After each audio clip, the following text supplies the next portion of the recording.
mwalimu wetu, mlezi wetu, mimi ni kijana, yeye ni mlezi wangu kama kijana. Yeye akaniambia, kijana wangu, akaniita pembeni kwa maneno machache. Akaniambia tu, na kuamini, usiniangushe. Amemaliza. Jioni ya leo tutakuwa pamoja na wewe na Mungu akutangulia. Amina. Basi kwa baraka hizo na maneno hayo aliyoyasema, nami ninaomba nikuletee ujumbe ambao Bwana anatamani tuseme na sisi, lakini kichwa cha ujumbe wangu kinamhusu sana na mwanaume. Bwana asifiwe sifa. Lakini pia kama mwanamke bado una nafasi yako kuweza kusikiliza, kwa sababu bado unahusika. Haleluya. Mwanaume wa madhabahu na thamani yake katika familia na kanisa. Kichwa cha ujumbe, mwanaume wa madhabahu na thamani yake katika familia na kanisa. Ujumbe wangu kwa jioni ya leo, mwanaume wa madhabahu na thamani yake katika familia na kanisa. Tunapokuwa tukielekea kuhitimisha maadhimisho haya ya wiki ya CMF, hatusherekei tu nguvu za wanaume, hatusherekei tu uwepo wa wanaume kanisani. Bwana Yesu. Lakini tunachotamani kukisherekea au kuadhimisha ni nguvu ya kiroho ya huyu mwanaume katika familia na kanisa. Tunachokiadhimisha au tunachosherekea kwa sisi wa Pentekoste katika hii siku ya mwanaume au maadhimisho ya wiki la idara ya wanaume, si tu zile nguvu alizo nazo, si tu uwepo wake kanisani, bali nguvu yake ya kiroho, kifamilia na kwenye kanisa. Ana nguvu gani au ana mchango gani kwenye familia? Ana mchango gani kwenye kanisa? Na yeye amejiimarisha vipi kiroho? Mungu hakumuumba mwanaume awe kiongozi tu wa nje. Haleluya. Yaani Mungu hakumfanya mwanaume tu awe yeye kiongozi au kumiliki tu nje, bali awe mchungaji wa nyumba yake kiroho. Haleluya.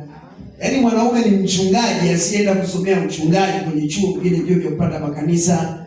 Huyu mwanaume hata kama hakwenda shule, hata kama hakufika elimu ya kidato, bali alifanywa kuwa mchungaji kwanza wa nyumba yake na familia yake. Bwana Yesu. Kiroho, yeye mwanaume ndio anabeba jukumu la kusimamia familia yake kiroho. Huyu mwanaume yeye hakuumbwa tu kutawala na kumiliki nje, bali aliwekwa kuwa mchungaji wa kiroho kwenye familia yake. Huduma ya huyu mwanaume inaanzia nyumbani kwake. Wewe mwanaume ulioko mahali hapa, ukijumlishwa na mimi, yaani hapa aliyenichoma.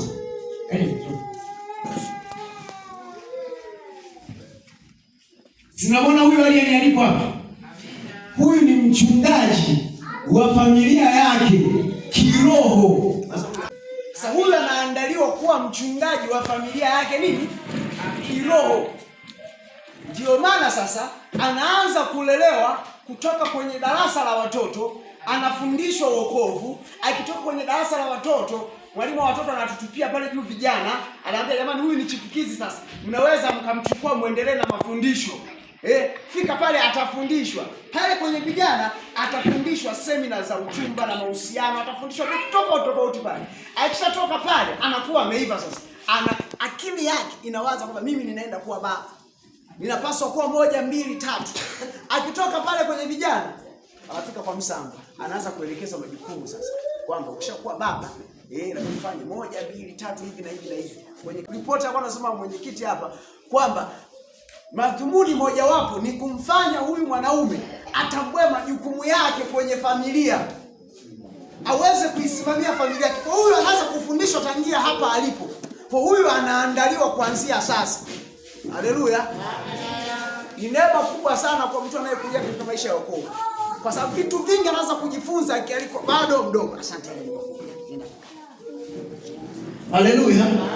Wewe ukizaliwa tu mwanaume umejua tayari ni mchungaji. Haleluya. Sasa bwana, tuendelee. Andiko kuu Wakorintho wa kwanza 16:13-14.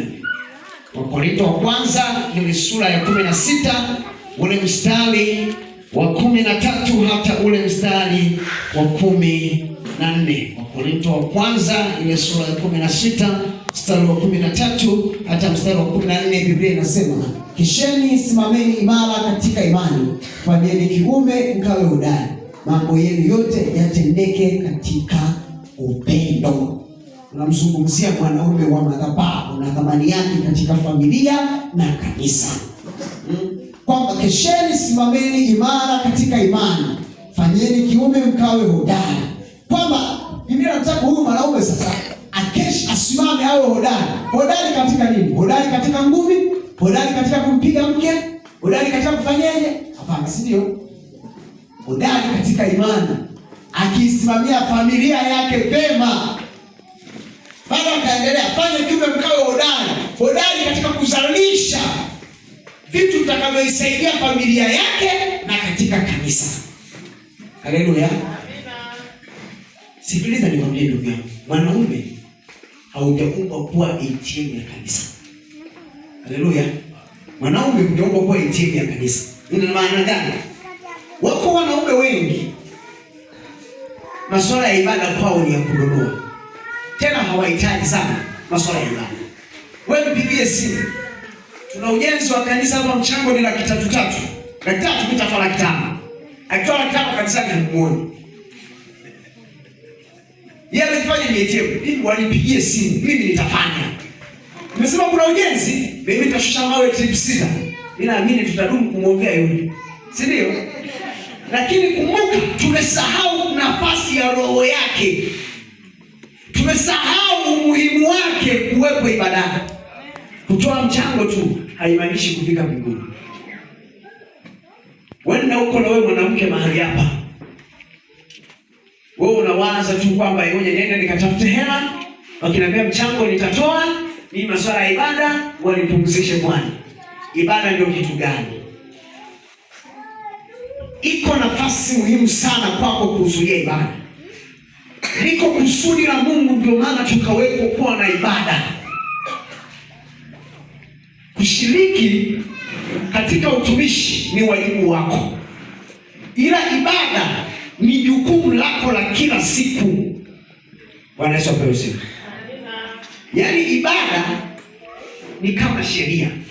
Yaani ibada sio ombi, ni wajibu wako na ni jukumu lako la kila siku kuwa na ibada. Ndio maana kwenye mwongozo wa kanisa letu la TAG au taratibu wa kanisa letu, kuanzia Jumatatu mpaka Jumapili ule mlango uko wazi. Hakuna siku ambayo mlango umefungwa. Nini? Kwamba kila siku wako watu wanaofanya ibada.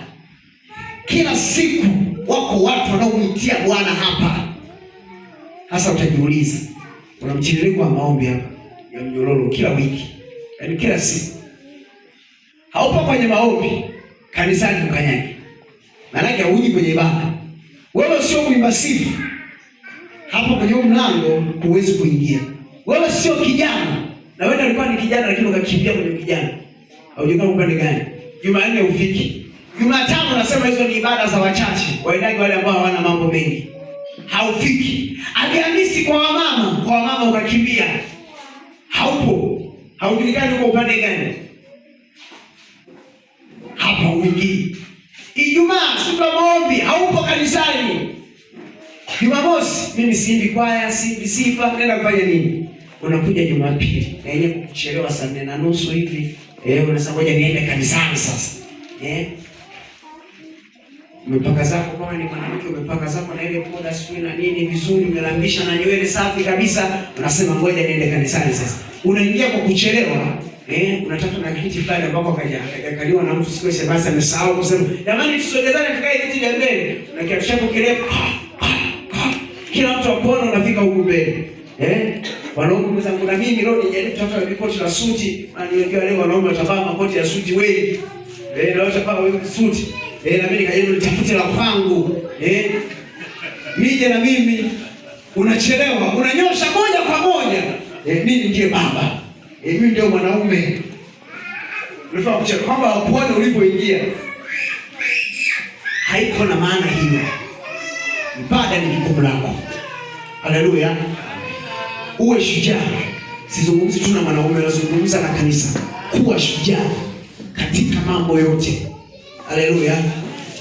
Mwanaume ni mlinzi wa madhabahu na familia. Mwanaume huyu ni mlinzi wa madhabahu na familia. Mwanaume ni mlinzi wa madhabahu na familia. Mwanzo 2 ile sura ya 15, ukisoma pale utaona kisa cha huyu Adam alipowekwa katika bustani ya Edeni, akaambiwa kwamba aitunze ile bustani. Haleluya. Alipowekwa katika bustani akaambiwa afanyeje? Aitunze ile bustani. Kwamba huyu mwanaume yeye ni mlinzi wa madhabahu pamoja na familia yake. Kwamba anao wajibu, anao jukumu la kuhakikisha kuna ulinzi na usalama katika familia yake. Anao wajibu na jukumu la kuhakikisha madhabahu ya Mungu iko salama, haiguswi. Akiona kuna kitu hakijakaa sawa, nasema hichi kitu hakijakaa sawa. Hichi kitu hakijakaa sawa. Nilipenda siku ya mchungaji, naomba karibia kuingia maadhimisho ya wiki la wanaume. Alisema hivi, mwanaume yupo kwa kuona mambo ambayo mwanamke hajayaona. Huwezi ukamchukua mwanamke ukamwambia mabenchi yamevunjika ukapigilia misumari. Ni wanawake wachache sana wanaona kusomea useremala. Ni wachache sana. Ni wanawake wachache sana wanaojifunza fani za ujenzi. Ni wanawake wachache sana wanaona kupata kupaua. Ila safari kuna wimbi kubwa na wanawake wanaosomea umeme wako wengi. Wanaoingia gereji na wenyewe wanazidi kuwa kwa kasi. Mwanamke kazi zake ni zile nyepesi. Ndio maana wewe ukakuta mwanaume anasomea nini ile inaita nini, wale watu wa mapokezi na ile jina lao la kitaaluma na kielimu, wale wanapata mapokezi wana jina lao kitaaluma. Wewe ukakuta mwanaume wanakaa pale wewe ukakuta mwanaume, yani kana mwanaume anaenda kusoma customer care, basi wewe ni mfanyikazi, kuna kitu kimempelekea akafanya hivyo, lakini wewe ni wanawake. Haleluya. Na ukiingia kwenye mahoteli au kwenye shughuli nyingi zinakaa ofisini pale za kupokea na kusanya taarifa, wengi ni wanawake. Wewe unakuta mwanaume, nenda kaangalia kwenye kazi ngumu, huko utakuta wanaume. Bwana Yesu asifiwe. Huyu mwanaume yeye amewekwa kuwa mlinzi. Mlinzi anakuwa nani mama? Mlinzi anakuwa ni mtu shujaa. Haleluya. Kama ukizaliwa mwanaume tu katika ulimwengu, na wewe ni mwanamke ulizaa mtoto wa kiume katika ulimwengu, ndio umezaa mlinzi. Haleluya. Umezaa nani? Wale mlinzi ni jina baya.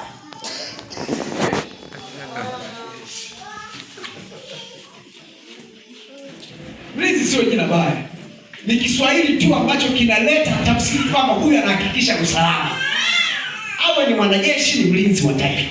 Awe ni askari, ni mlinzi wa wananchi na mali zao. Ukiwa mgambo bado wewe unataka wale ni mlinzi tu yule. Tunasema ulinzi shirikishi. Bado ni mlinzi tu. Mwanaume anapozaliwa analo kusudi moja kwa moja. Kwanza ni mchungaji wa familia. Pili, huyu mwanaume ni mlinzi wa nyumba na madhabahu. Bwana Yesu asifiwe. Mwanaume amepewa wajibu wa kulinda familia kiroho na kimwili. Huyu mwanaume aliyeokoka au huyu mwanaume ambaye anamjua Mungu amepewa wajibu wa kuilinda familia kiroho na kimwili.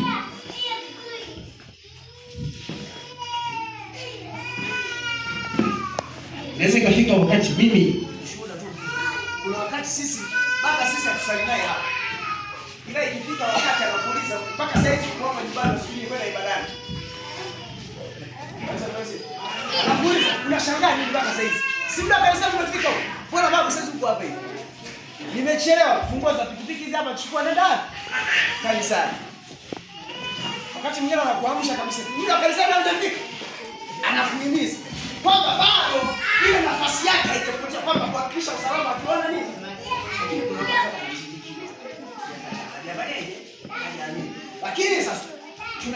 masuala ya kiroho hayako tu kwenye ulimwengu huu wa nuru tulioko sisi.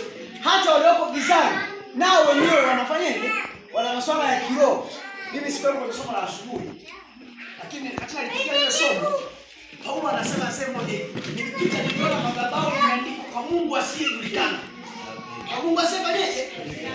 Na wao wana miungu wanayoabudu isiyojulikana. Haleluya. Kwa katika hiyo miungu isiyojulikana anakuhimiza leo ni kujengea. Wewe utatoa shilingi 10,000. Hata kama huna anakupatia 10,000 hii unaenda kupeleka. Anahakikisha usalama wa roho yako katika miungu yake upo. Bwana Yesu asifiwe. Jukumu lake nilipo halijabadilika kwa huyu mwanaume. Sisi vijana na mabinti, hasa mabinti sio sisi. Mabinti wengi wanaopitia changamoto za mahusiano wanasema hivi, wanaume wote baba yao ni huyu.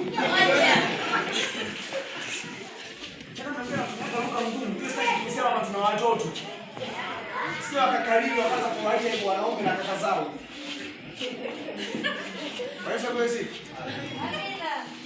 Kwa nini walisema hivyo? Baba yao ni mmoja. Vitu vyao vilivyo vingi vinafanana, yaani asili yao ni moja, inafanana. Ukipewa jukumu la ulinzi, kila mwanaume ni mlinzi, kila mwanaume ni kiongozi. Hata awe mtoto mdogo, mwanaume hapendi kutawaliwa, hapendi. Hiyo ni asili, hapendi kutawaliwa. Yeye ameumbwa kumiliki na kutawala, hajaumbwa kutawaliwa. Kwa utakapojaribu tu kumtawala, hasira inapanda, hasira yake inapanda, kwa sababu hakuumbwa kuwa hivyo. Kwa wewe kama ni dada, ni mama, ukiona mtoto wa kiume alibadilika, kuna vitu vinavyomtengenezea, jua hajaumbwa kutawaliwa. Sikufundishi kwamba umwache mtoto wa kiume apotee. Muelekeze katika misingi mizuri. Lakini yeye akimwaki kutawaliwa hata. Unaweza kumuelekeza hapa, akakuitikia haya, akaondoka akafanya analotaka yeye. Kwa sababu yuko hivyo. Ukija wa mwanaume kiroho huleta mapengo ya nyumba. Ukimya, huyu mwanaume akikaa kimya kwenye masuala ya Mungu, inatokea pengo. Unakuta kuna nafasi fulani inapwaya, yaani kuna kitu fulani kinapungua. Hii iko kote. Sisi tunaomwamini Mungu, tukifanya makosa kwenye familia zetu, pengo litaonekana. Ndiyo maana hawa wasiomjua Mungu wako lazi kwa gharama yoyote wahakikishe hawatoki kwenye maagano yao. Wanaume huwa wanakuwa wakali sana wanapofika hilo swala. Wewe unaishi na mwanaume nyumbani ambaye anashiriki mila. Wewe una mzazi asiyeokoka na anashiriki mila.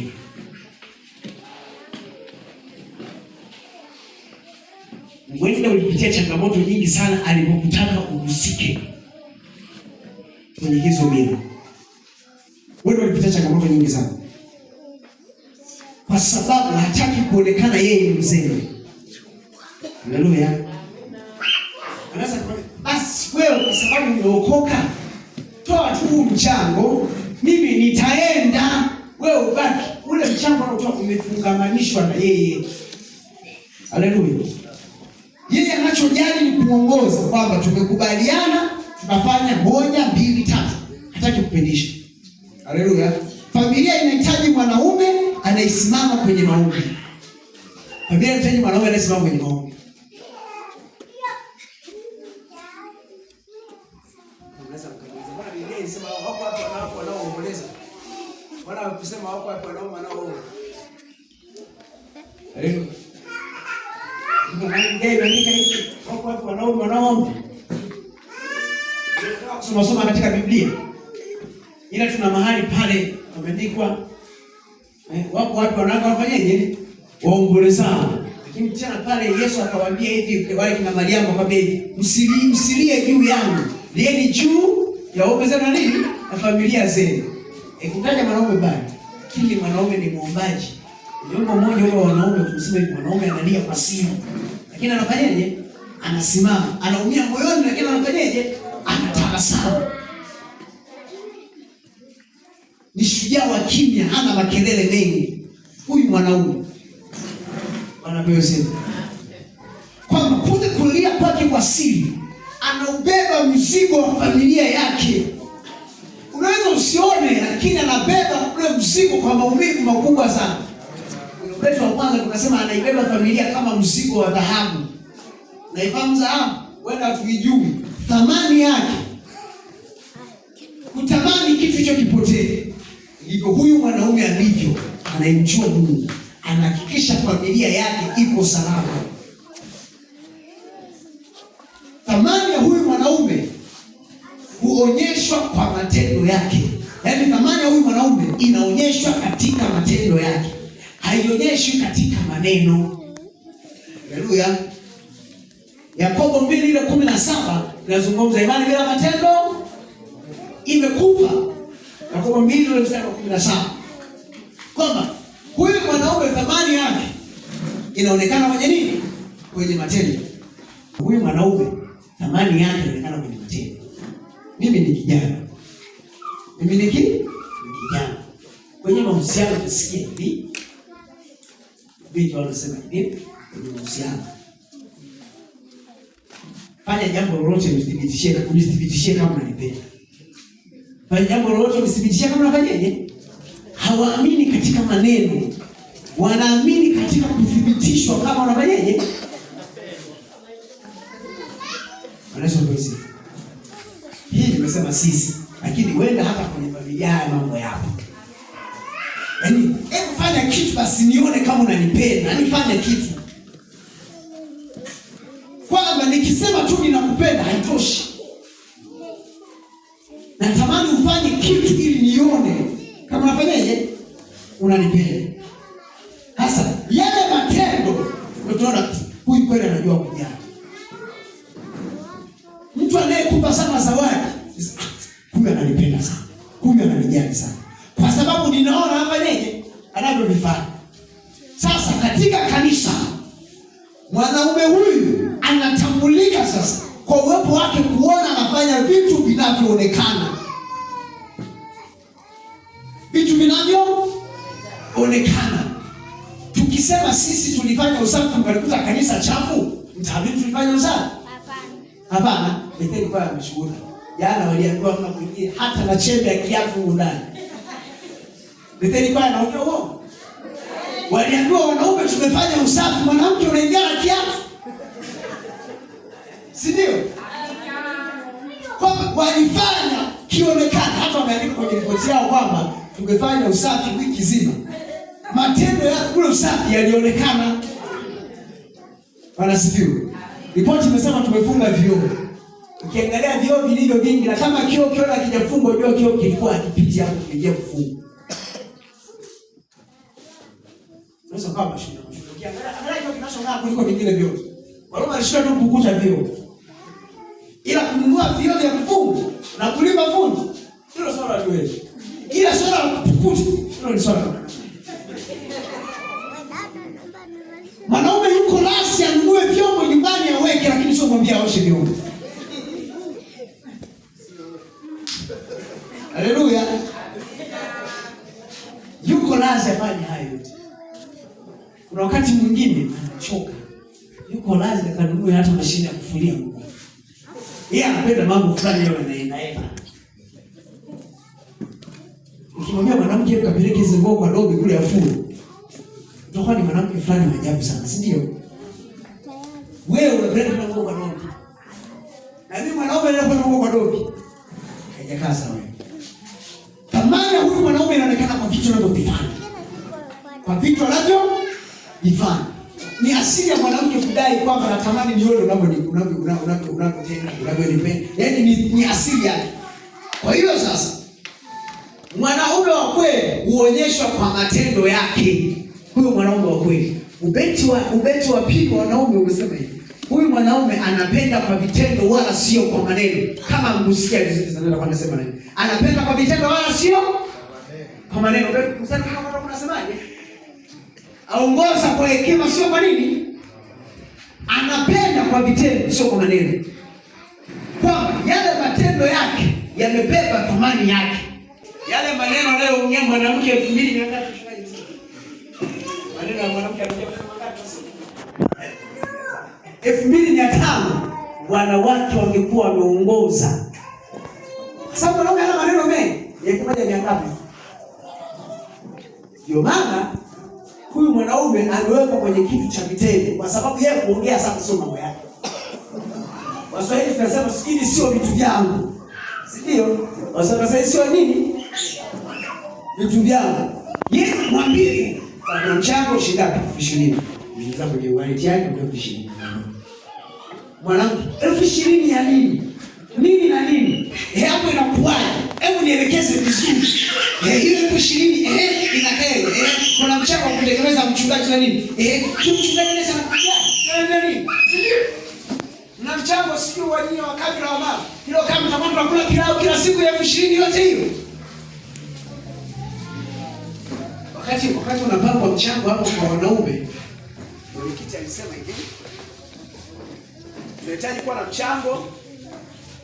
Tufunge vyoo, fanyeje? Swali lilouliza na wanaume. Vyoo vinagharimu shilingi ngapi? Hawana hela. Vyoo vinagharimu shilingi ngapi?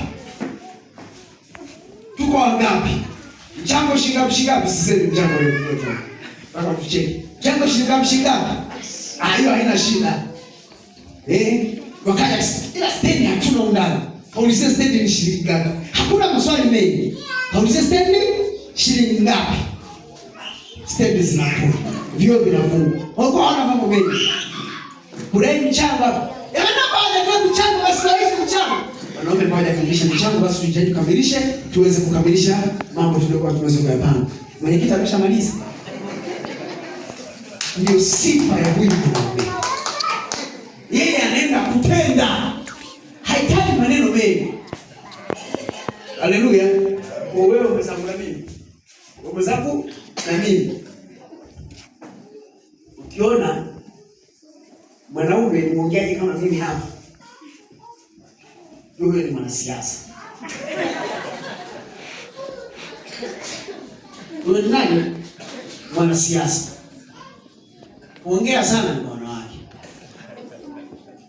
Ila mwanaume yeye anaenda kutenda na kutimiza. Haleluya.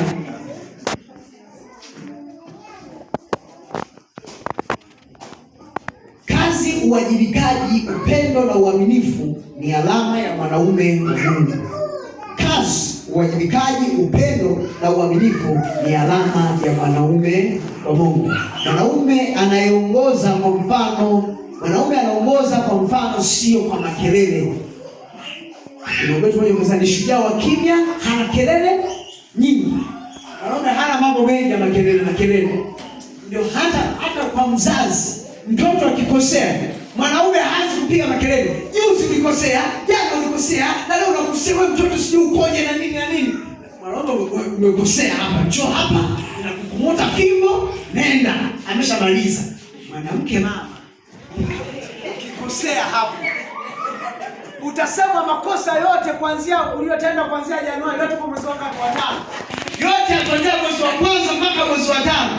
Ulikosea, haya nilikusamehe. Ulifanya hivi. Wewe mtoto mbona usikii wewe? Wewe mtoto unataka nini? Wewe mtoto uponye sio wewe. Wanaume ukwezi kukuta sema mtoto sikii ukoje. Umekosea ni fimbo umeondoka. Hawana mambo mengi hao.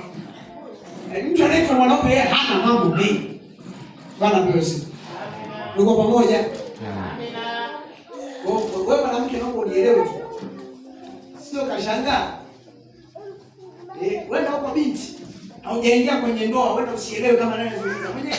Mwenye nashangaa anatoa wapi? Unaona shangaa mimi nashangaa hivyo hivyo. Ukiingia huko ukishangaa mwanaume haongei sana, usianze kujiuliza imekuaje. Ndio asili ya mwanaume. Bila kama semana wanaume Ndio hivyo ujue. Lakini sisi ni wa Mungu. Haleluya. Sisi ni wa nani? Sisi ni wa Mungu. Msitufananishe na watu wa mataifa. Haleluya. Huko binti hapa unamjua Mungu vizuri. Usijaribu kusema wanaume wote kwa leo.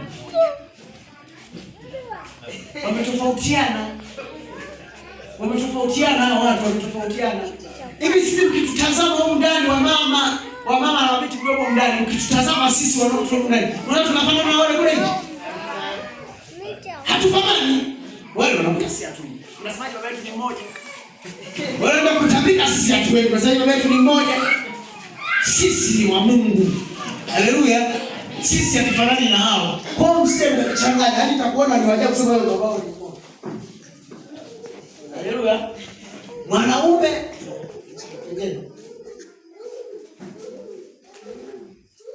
ni kigumu kidogo. Mwanaume na mahusiano yake na mwanamke. Mwanaume na mahusiano yake na nani? Na mwanamke. Biblia katika Efeso 5:25 inasema, enyi wanaume wapendeni wake zenu.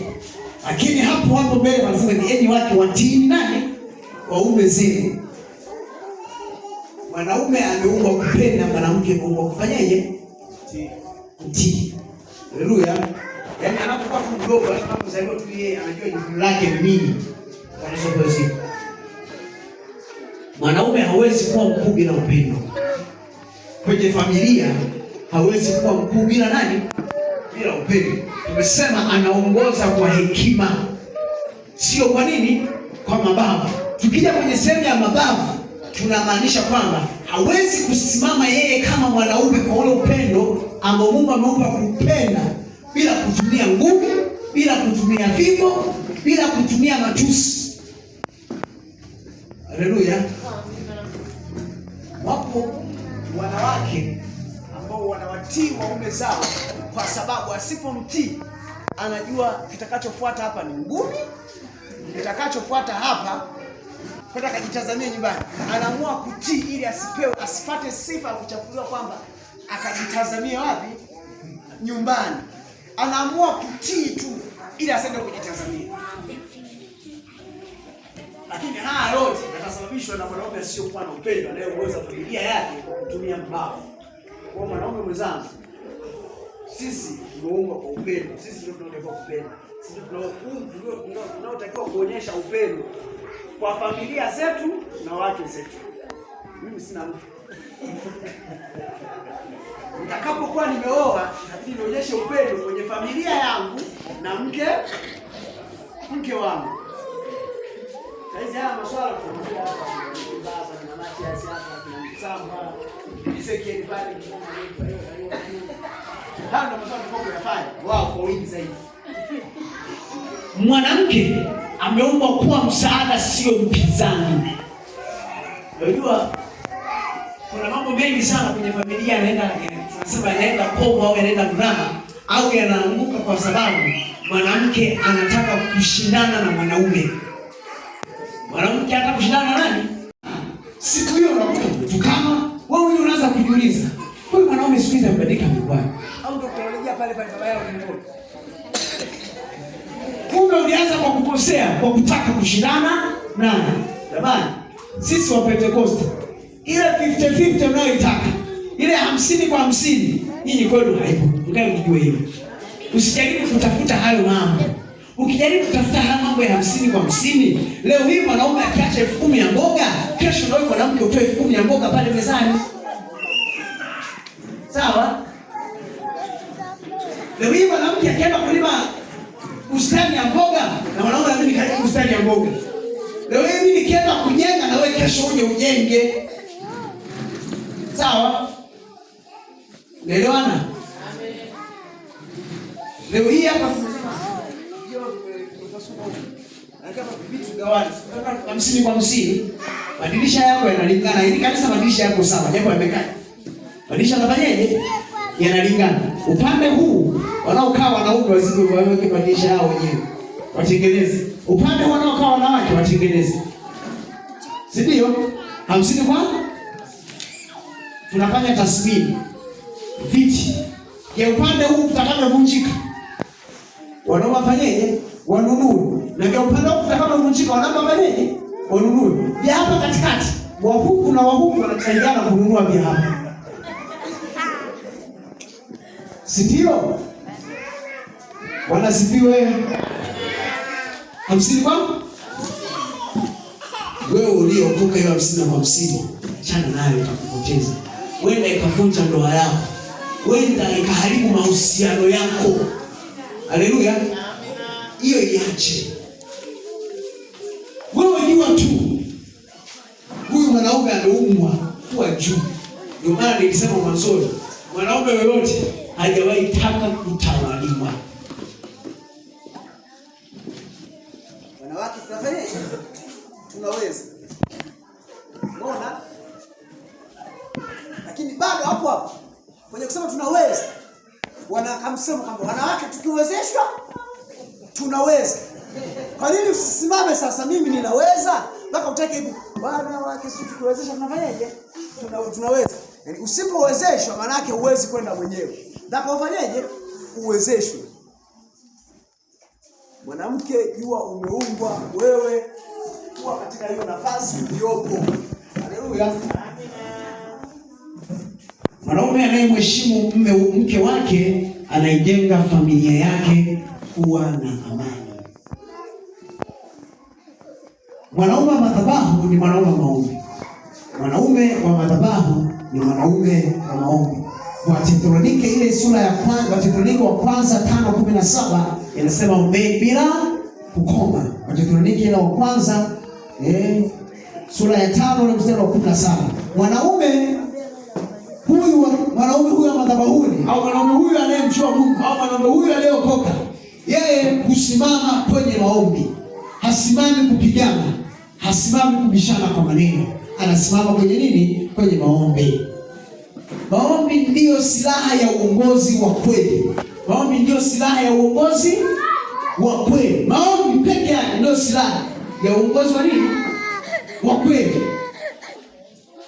Hakuna silaha nyingine itakayomsaidia huyu mwanaume kusimama imara au kuongoza vizuri kama sio uombaji. Mwanaume asiyeomba ni rahisi kuyumbishwa. Mwanaume asiyeomba ni rahisi kufanyaje? Kuyumbishwa. Anguko kubwa la wanaume linatokana na kuto kuomba. Anapoacha kuomba tu ametengeneza mwanya wa ushawishi kutoka nje, ambapo na wanaume marafiki zetu wana nguvu kubwa ya ushawishi. Jaribu kukumbuka. Nimesahau majina yao waliocheza wale. Ndio nakumbuka Manyosa. Alipokea ushawishi. Wenda anajaribu kuanza, alikuwa sio muombaji. Aliwaza sana pesa na mali alizokuwa nazo.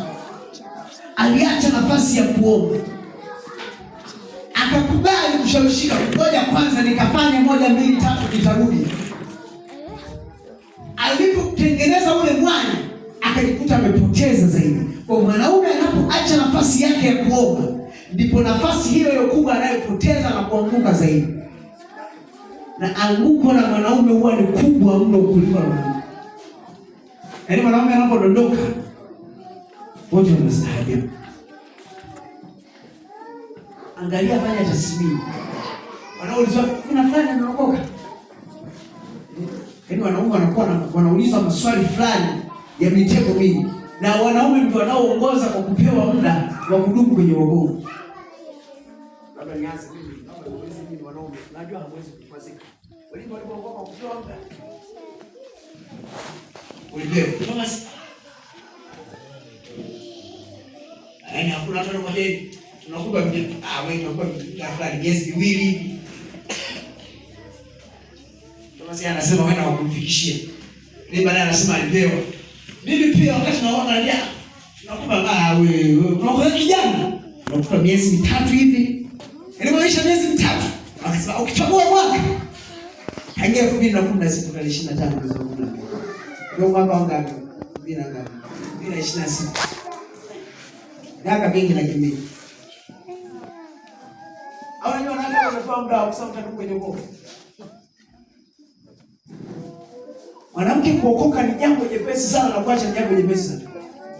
Yaani mwanamke anaokoka leo, akikaa wiki mbili, kesho ameacha. Aisee, walinikwaza. Yaani pale hawana kitu kabisa. Walinikwaza. Huyu ni asili ya mwanamke. Sisi wanaume utapasika, kesho uko kanisani. Watakusema kesho uko. Wanaotushawishi sisi, wanaofundisha nyuma, asilimia kubwa sio wapendwa walioko ndani. Ni watu tulioacha nje. Wanapewa sifa. Ujumbe wangu umeisha. Na niko nje ya wakati. Ujumbe wangu umefanyaje? Umekwisha. Lakini naenda nihitimishe. Kwamba wanaume wa kweli si yule mwenye sauti kubwa. Yaani wanaume wa kweli si yule mwenye sauti kubwa. Ndio kama nitolee mfano. Ndio. Hapa nitolee mfano.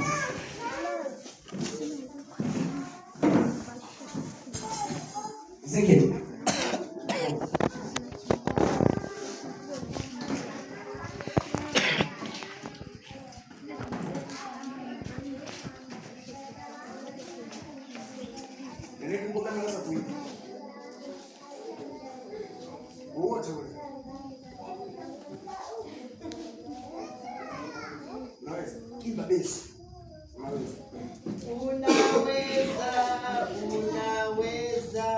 Unaweza mwana wa Mungu.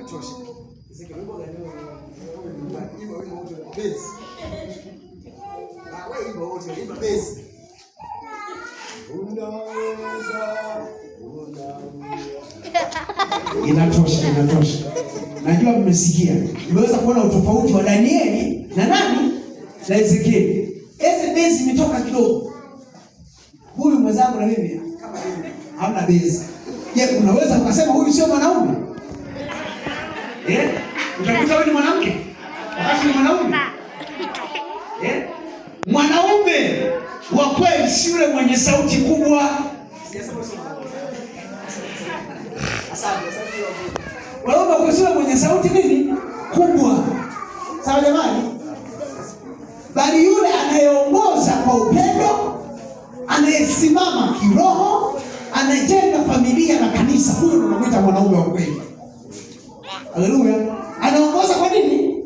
Kwa upendo. Halafu anasimama kiroho, anajenga familia na kanisa. Wewe ukawa na sauti ndogo, lakini unasimamia majukumu yako vizuri, unaongoza kwa upendo, unasimama kiroho, unajenga familia yako na kanisa pia. Wewe ni mwanaume wa kweli. Lakini wewe unakuwa una sauti kubwa, bezi nzito, yaani ikizungumza hapo panatetemeka, lakini ufanye hayo yote, wewe sio mwanaume wa kweli. Wewe kama ulikuwa ni mtu mzee tunakuita ni fulani, tunamkana kwa idea sana. Kuingia kule kwa Mungu anatamani wanaume wote warudi kwenye madhabahu. Mungu anatamani jioni ya leo wanaume wote tutambue nafasi zetu kama wanaume. Mungu anatamani turejeshe nafasi zetu za kiroho. Anatamani turejee kwenye madhabahu. Anatamani tuwe mfano ulio bora kwenye familia na kanisa. Nimeumia sana kidogo leo.